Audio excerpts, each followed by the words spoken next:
My name is Professor Christopher Molen. I've just been introduced. My biography have just been read, and I saw a lot of people clapping. But it didn't. I never started like that. You heard on a paragraph that said I lost my father at the age of 12. Losing a breadwinner at a tender age can change the direction and trajectory of a man's life. I was that boy that was in the university and could not afford to buy a textbook. So there was a time that I asked a friend to lend me his textbook, and I said I was going to give you my ID card in case you're looking for me. And the guy said, Chris, everybody knows your shirt, because I was always on a single shirt, the same shirt all through. But I decided that I was not just going to end up that same way. I don't know your story, but I believe that success, like every other speakers have said here, is intentional. You must decide. Success does not happen by gambling. It happens by decision. One of my role models in life is my father, who died even when I was young. I had to study his life and see that he's a great man, though God has blessed us today to do similar thing and more little things than he did in his time. But I studied to know that he's a man that believes so much in integrity. I studied to know that he's a man that believes so much in relationship. The level we have gotten to in life now, what we are looking for is no longer money, but relationship and trust. Because relationship and trust would open more doors and bigger doors for us as we journey. One very fundamental thing I've learned also is a principle that states that there is no reason good enough as a reason to fail in life. I've seen a lot of people who blame their wife, who blame their location, I've seen people who blame non-living things for their predicament. There is no reason good enough to be used as a reason to accept failure. Because whatsoever reason you want to use to accept failure, same reason had happened to other persons that also succeeded. I've seen women who sell toothpick. I've seen men who sell office pin and are billionaires. What matters is your approach and how you want to take over what you want to do. So no reason is good enough to be used as a reason to fail in life. When we're growing, I want to speak as to using my personal life as an example. After my NYSC, I did my master's here in University of Lagos, Material and Methodological Engineering here.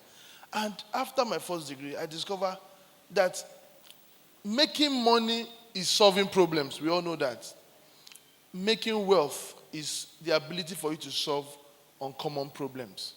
The ability for us to create a system that makes people achieve their daily tasks easier. Everybody is looking for an easier way to do their daily tasks. Human beings naturally are lazy unconsciously. If we are able to build a system that makes us achieve our daily tasks easier, believe me, naturally, human would tilt towards that direction. And you earn more financially for providing such service. We are looking for easier way to live, easier way to eat, easier way to talk, easier way to transport, easier way to communicate, easier way to make people love us, easier way to do everything that we currently do. Who told you that this cloth is what you must wear? The CEO of big companies today have built industries, they've built research laboratory. What they do there is to rethink the way of life. There could be something better than the clothes we are wearing that we can wear, that can be easier. Nobody's thinking about that. There's somebody who is currently researching and building a system where apple can be manufactured from the lab, not grown from the tree. So you don't need to wait 6 months to harvest. In two weeks, you can have apple. You can start manufacturing chicken from the lab. I know many of you say, I'm not going to eat that chicken. But when it happens, we're all going to, we'll adjust to it. Remember that the characteristics of living things is no longer Mr. Najadi. It's now what? Is now what we know, because adaptability is now part of human characteristics. We adapt to what is there. So when new technology comes, even if you fight it, after some time, you adapt to it. So we saw a lacuna in the educational sector in Nigeria. Every year we have over 1.5 million people write JAM, and the educational system can only admit 200,000 Nigeria. Every year we have students who are supposed to be in school on strike, like what we currently have. We took advantage of that opportunity. We created the largest training institute in Africa, who today have centers all over Africa. And by the grace of God, you heard that I'm the only black person. Maybe there could be another, but I've not announced, who own 3 universities in 3 different continents. That came to be because we discovered an opportunity in the educational sector in Nigeria. The market is massive. We have over 220 million population. We have over 50 million people who deserve to be in higher tertiary education in Nigeria. Yet, the tertiary system can only give access to about 15% of them. There is always opportunity wherever you find yourself. All you need to do is to discover them. All you need to do is to identify them. All we need to do is to start harnessing it. There is no reason good enough to be used as a reason to fail in life. Through critical thinking, you can begin to tap into great opportunity. Through acting now, you can begin to convert that thought in your mind into manifestation. I tell people that do not allow your thoughts stay too long, more than 24 hours before actualization. When you allow thoughts stay too long in your head, they begin to corrode. My engineering friends understand what that means. 24 hours should be the largest time lag before your thought is implemented. My prayers for Africa is that very soon we begin to touch our thoughts. When a man touches his thought, it means that you have achieved something. The phone you currently hold in your hand was someone's thought, but today you are holding someone's thoughts. So the process of converting your thoughts into physical reality is a very big process that requires us to analyze our thoughts and to implement it quicker. See, let nobody tells you that the thought you have in your head can never manifest to success, because success by itself is not in thought, but in physical reality. Many of us have given up on great thoughts, great dreams. Many of us have looked down on ourselves to saying that our thoughts cannot work because you spoke to someone who discouraged that thought and did not allow you to implement that thought. Who would have told us today that at this age, 39, I would be contesting as the president of Nigeria?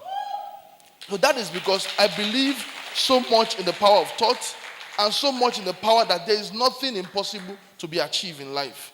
There's nothing impossible. The only thing impossible to achieve is what has not come into your mind. Once you are able to think of it, believe me, you can achieve it. So this is it, dreams. So once we have thought in our mind, it's a dream. And the biggest thing that could happen to mankind is when we all dream and we pursue our dream. When you dream and you find a way to pursue your dream and you start achieving little success, what happens is that success radiates around you. And the success that radiates around you will start attracting other persons with similar minds. People who do not understand their dream will start joining you in actualizing your dream. Some persons will throw away their dream because they see a bigger dream in your dream. What you do that time is to make sure that your dream accommodates their dream. Because every man has a dream. See, the biggest motivation you can give to those that join you in actualizing your dream is to make sure that they can also achieve their dream in your dream, not money. Once you're able to design your dream in a way that those who work with you in actualizing your dream can also achieve their dream alongside, you have men stay with you longer in achieving that dream.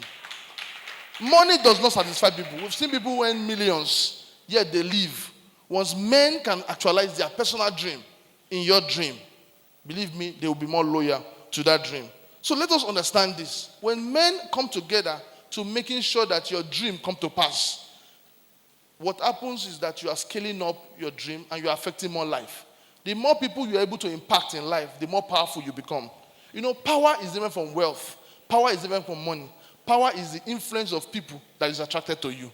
So once you start exhibiting the actualization of your dream, you start attracting men with similar minds. And what that means is that whatsoever it is you do. So this concept is one concept that can be used for any dream you have.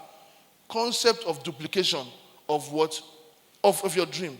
And when you do that, you start having what is called business of plenty. You know, the business of plenty comes with huge profits, though it comes with high level of criticism. So when you start exhibiting business of plenty, it means that you have men who join you in actualizing that dream.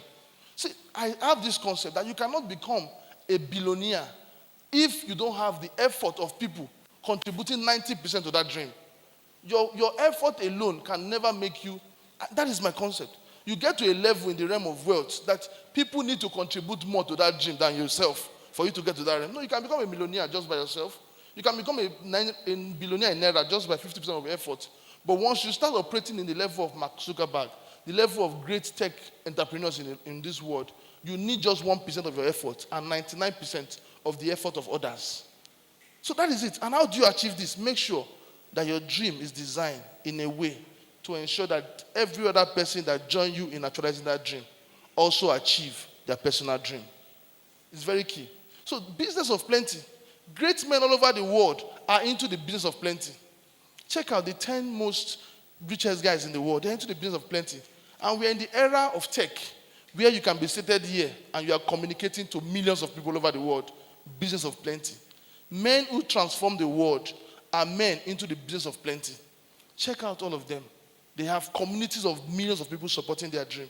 Social medias of today's world do not produce content. What they have done is to produce a platform for people to come in and actualize their dream. So let's start thinking like that as Africans. What is your dream? The best way to actualize your dream is to create a platform for every other person to also achieve their dream in making you achieve your dream. I want that to become the lesson that we take home from here. Do not wait to be called upstage. You must begin to think about creating your stage.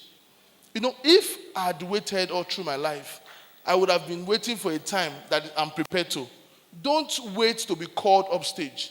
You can walk to the stage. We've had great evangelists all over the world who travel everywhere in the world. And many persons said, oh, they have been invited to many parts of the world. No. Some of them also organize crusades for themselves and go there. But they create a perception to you that they are all over the world. Don't wait to be called up to the stage. Create your stage and walk to your stage. Yes, you can decide what happens around you. You can become the determinant of your success. You can control your environment. You have that power to do so. And don't give excuse. Every excuse should be seen as no excuse to achieve success. On a final note, I'm going to tell you this. There's a young guy that met a great man, and he told him, said, I want to become successful. Can you tell me how you became this successful? And the great man told him, truly you want to become successful? He said, yes. He said, meet me by the river bank by 7 a.m. By 7 a.m., the young guy was at the river bank. And the great man saw, he said, truly you want to be successful? He said, if you want to be successful, walk into the river with me. And the young guy walked with him. They got to a point in the water. The water have submerged the poor guy. And at that point, the rich guy forced his head into the water. No, the young guy was thinking, what must be happening? And after some minutes, he could not breathe as physician set in. And he knew that he needed to survive. He was trying to gasp for air, he could not. Then suddenly he fought himself terribly and he stood up from the water. And the poor guy said, why did you do that? Why did you submerge me into the river? He said, that desperation that you use in surviving is what you need to survive. You know, many of us sit too much in our comfort zone. We need to begin to see life and success as a personal ambition. As I stand here, I have never applied for a job in my life. I have never submitted my CV anywhere in my life. I design my stage and I walk to my stage. God bless you. Have a lovely day.